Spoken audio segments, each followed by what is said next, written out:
This week, President Trump signed a series of executive orders to boost the nation's coal industry. The orders will allow some older plants to stay online to meet rising energy demand caused by new technologies like data centers and artificial intelligence. The president also directed federal agencies to identify coal resources on federal lands, lift barriers to coal mining, and prioritize coal leasing on U.S. lands. Kentucky Senate President Robert Stivers was among those in attendance for the event at the White House, writing on X, "Coal is making a comeback." We're going to unlock the sweeping authorities of Defense Production Act, the Defense Production Act, to turbocharge coal mining in America. They made it impossible. Currently, coal makes up about 16% of American energy, down from 50% 2 decades ago. The Kentucky Lantern reports that Kentucky generated about 68% of its energy through coal in 2023, the third highest percentage of power sourced from coal of all states that year. So, Representative Stevenson, let's start with you here.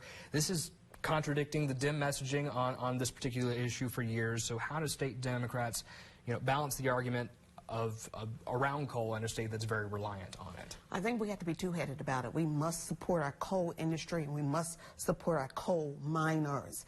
And while we're doing these executive orders, we've also cut health care for coal miners, made it more difficult. We've also cut the safety standards for coal miners. So we must do both. Make sure they have a viable job and take care of them.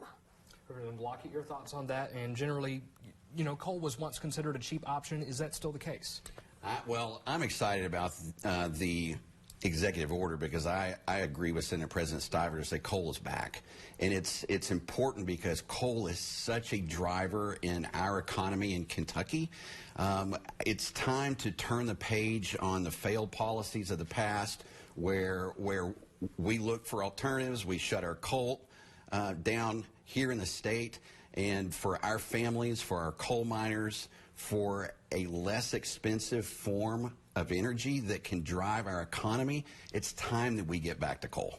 You think it's going to stay less expensive? I believe so, yes, because what we've seen now is that we can take coal and make it cleaner, we can use it, and it's more efficient, and I believe it's here to stay. What do you think about that? I think we should focus on coal because, look, we got a song about Kentucky. I'm a coal miner's daughter.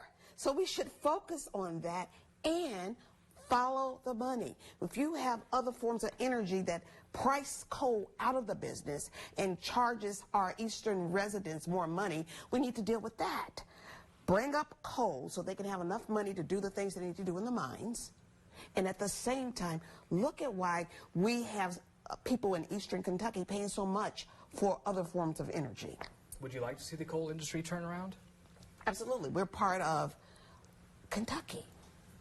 What about other diverse forms of energy? I know that in my conversations with Senate President Stivers, he's expressed some interest in nuclear, for example. What are both of y'all's thoughts on diversifying some of the state's energy resources? Well, we talked about this last session, we talked about nuclear energy, and I think that's a very viable source. I think we need to invest in that. We need to continue to look at that.